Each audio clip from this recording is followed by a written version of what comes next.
Hello, in this video we're gonna check if there's a dual SIM slot on HUAWEI MediaPad M5 Lite.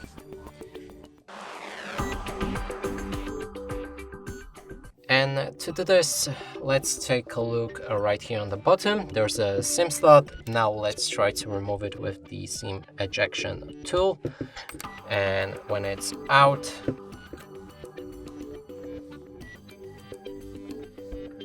there is one SIM slot right here, and I think that is it, because we can't place the other SIM card where the SD card is.